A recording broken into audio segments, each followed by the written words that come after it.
پاک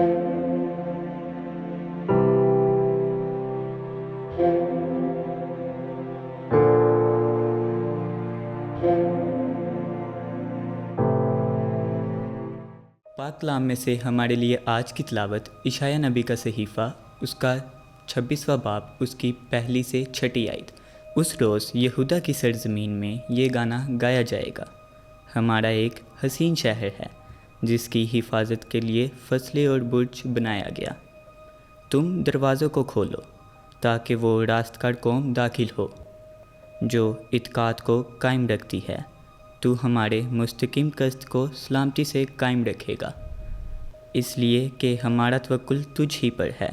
خداوند پر ابد تک توکل رکھو، کیونکہ خداوند زمانوں کی چٹان ہے، کیونکہ وہ انہیں جو بلندی پر رہتے ہیں نیچے کر دے گا۔